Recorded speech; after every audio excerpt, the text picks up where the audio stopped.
Please subscribe and don't forget to press the bell icon to get notified whenever we upload a new video.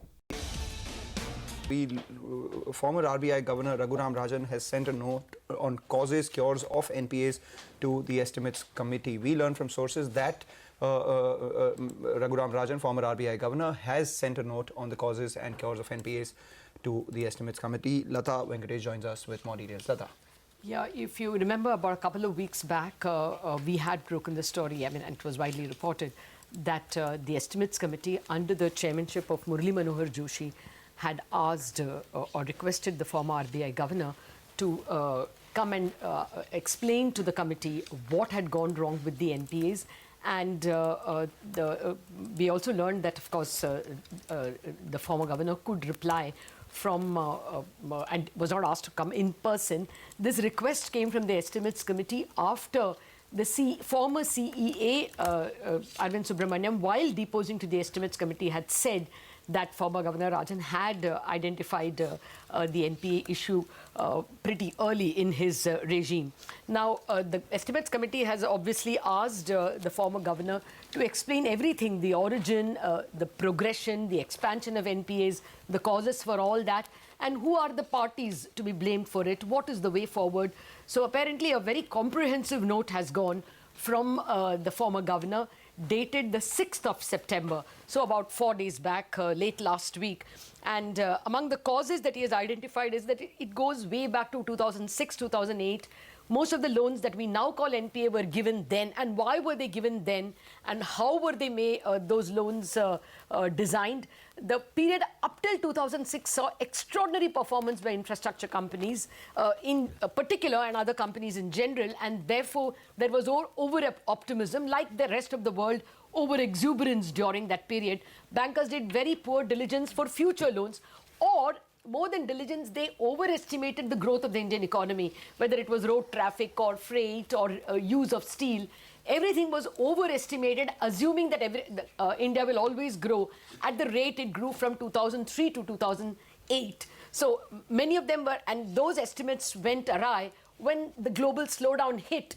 In 2008, India also slowed, so all those projections went for a toss. The second thing that hit, according to him, is the slowdown in decision-making by the government. By 2010-11, a lot of accusations on coal misallocation and other investigations had started, and that paralyzed the entire government machinery. As projects got delayed, the promoters with ongoing projects saw little equity left. All the equity they had put in had already serviced the loan until then, and the projects had not even taken off. So they were not willing to bring in more equity because there was no sign of it getting completed. Banks were not willing to write down those loans for fear that they will be investigated, because it will be giving away the project to the promoter for a song. Nor could they, in many cases, take back the land or any collateral because of the weak regulatory system at that time. The SARFAESI and DRT Acts are both the DRT courts and courts under SARFAESI are overburdened with cases. They had no option but to create what they call evergreening of loans, or what you call zombie loans. Zombie loans are sleeping loans. The promoter doesn't bring equity. The bank simply lend money to be returned as interest so that they don't have to recognize it. And that suited the government also, because if there are no NPAs, then there are no losses, and no losses, you don't have to capitalize the banks. So it just suited everyone to keep them zombie. And therefore now, were bankers corrupt? Was the other question he apparently has answered in that note. And his point is, it is very difficult to say whether loans went bad because of over-optimism, because of incompetence of bankers, or because of corruption. And, poor monitoring, usually incompetence is the reason. Usually they depended on either the promoters' diligence, investment bankers, or only SBI caps and IDBI. Nobody else did their own diligence. And he says to assertively say if bankers are corrupt, you really have to check the unaccounted wealth of bankers. Otherwise, the sentence he apparently says is, hesitate to say significant element was corruption. So he is not willing to go that far, and he believes the other causes are also to be investigated, and a decision on corruption or an assessment that bankers were corrupt should be made only after their personal wealth is analyzed. And finally, he apparently has also in detail discussed RBI's role He said that they set up the CRILIC database as soon as he came in, so that every bank knew what another bank had loaned to promoters, and then they had all those S4A and SDR. The RBI had to go down that path because bankers were not recognizing for their own fears, and the law was not working. In DRT, even in 1 year, he estimates that only 1/4 of the total cases under litigation were decided. And that is assuming the cases remain the same. Every case would take 4 years. But each year, about 100% more loans came under DRT. So there was no question of getting anything out of DRTs. And that is why the bankers were not recognizing the loans. Was AQR the reason, asset quality review the reason for the slowdown? His point was that bankers had anyway slowed, PSU banking credit had anyway slowed from 2013-14 itself. AQR comes only in 2015, end that to 2015 December. So already it had slowed 2 years, especially if you look at the data. And he has apparently proved that, housing loan and personal loans from PSU banks did not slow. Only infra and industry loans slowed because already whatever they had, they were up to their neck, and many of them were zombie loans, bad loans. What could everyone have done? RBI could have not given the could have been a little more vigilant in 2006-8 when the loans were made. They need not have given the excessive forbearance they gave during the layman period. Later on, AQR could have been advanced, and the government could have rushed the bankruptcy code considering the need of the hour. Everybody could have acted a little faster. In terms of way forward, he says, let us not celebrate the bankruptcy code just yet, because in the initial years, the DRT and the SARFACI also were very successful. So it is very important to monitor and ensure that the early success of the IBC is maintained by, more NCLT benches. Also, he says government needs to strengthen the governance of PSU banks. And finally, he calls for, and I think this is maybe a very important statement. I mean, I do not know its relative importance in the entire document, but a very important statement he requests is an all-party agreement to avoid loan waivers. That clearly can be the flyer of flyers here. The most important statement he's requesting of the government is all parties agree that there be no more loan waivers.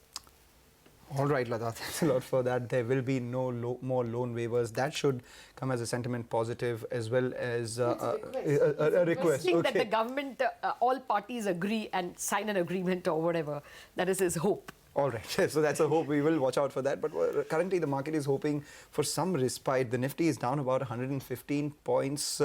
Oil should come up for you. Crude is closer to that 78 mark. So we saw a bit of recovery on the rupee from the low point of the day, but crude again 77.8 thereabouts, which is what explains the sort of cut that we're seeing on a couple of these oil marketing companies. IOC, for instance, at the low point of the day, BPCL as well as HPCL2 closing in on the lower end of today's trading range. Let's get to answering the queries that have been coming in. Our two experts, Gaurang Shah and Prakash Gaba, are here with us to answer these many questions. Gentlemen, good afternoon to both of you.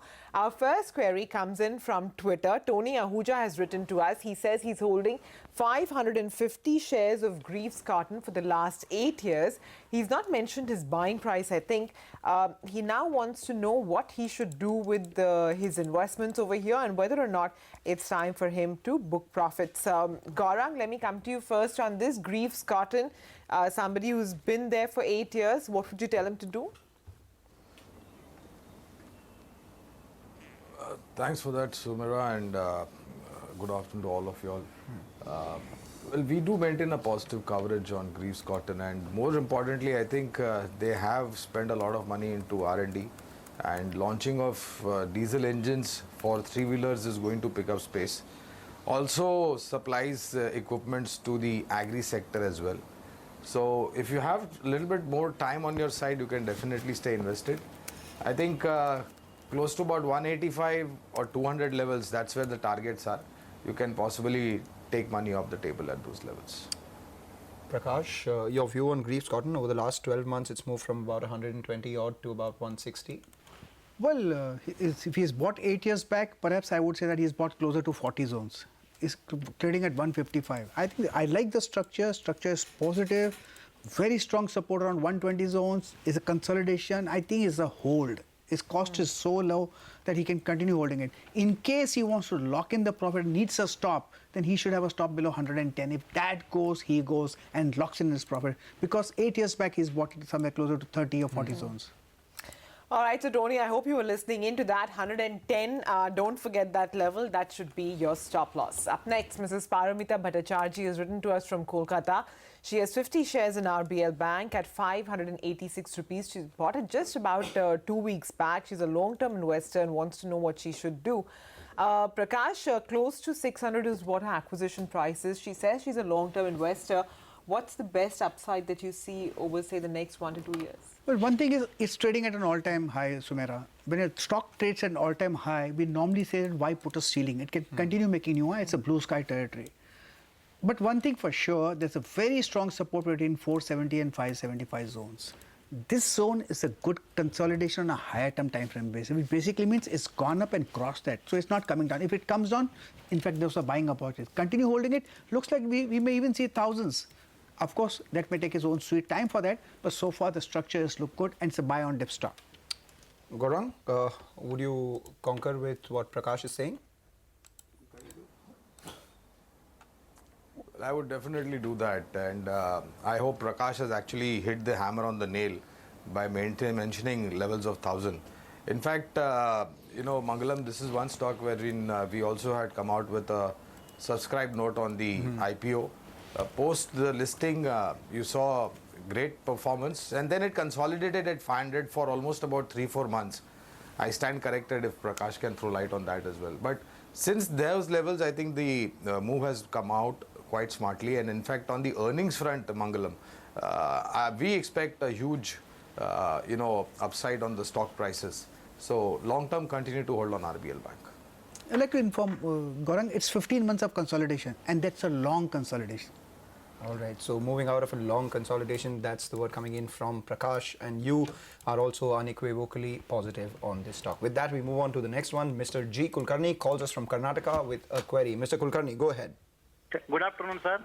Yep, Mr. Kulkarni.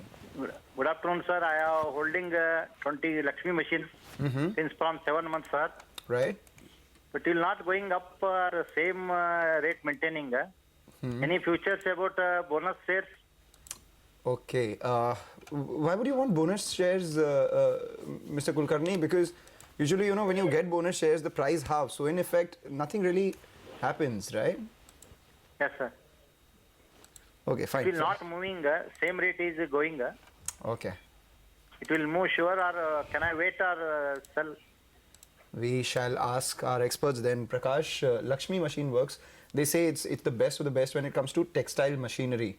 But over the last 12 months, it hasn't moved too much as far as his buy price is concerned. Still not in the red. Well, what has happened is he's bought it when after seeing a very strong up move.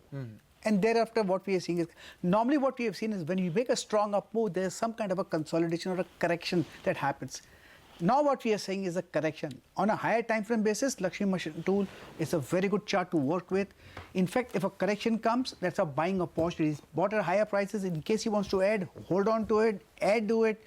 Even you may see levels closer to 6,000, but don't worry, don't bother, add if you want to. And continue holding it. Looks like it'll go to 9,000, maybe 10,000, who knows? But yes, it's a good stock to hold. All right, Mr. Kulkarni, I hope that answers your query. Remain invested and don't lose faith. Up next, Mr. Ravinder Singh called in from New Delhi. He has investments in FINEOTEX Chemicals. Hi, sir. How can we help you? Hi, ma'am. Ma'am, I'm holding 5,000 shares of FINEOTEX Chemical at the rate of 63, and I can hold it for the long term. So what is the outlook for this company?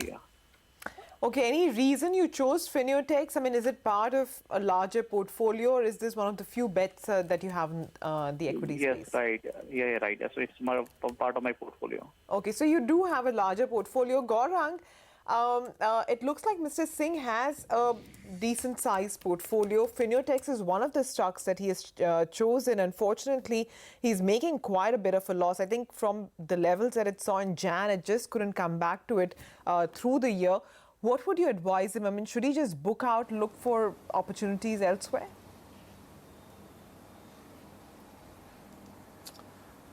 Well, Sumera, the problem is, the knock that Mr. Singh has taken on the capital. 63 or thereabouts investment, and the stock is, I think, it's closer to 45 or sub 45. So, first of all, no specific coverage on FINEOTEX chemicals because we don't have a coverage. But if you are interested in specialty chemicals company and your view is long term, then you should buy quality. Don't buy quantity and then repent like you have in this case. So I would advise something like a Pidilite Industries, on which we have a coverage for a very long time, and I think over the last 2 months we've seen some significant moves on the higher side on Pidilite Industries. Or else look at UPL as well. I think it's a both mix of specialty chemicals as well as agri play. So possibly a Pidilite or a UPL would be a preferred choice.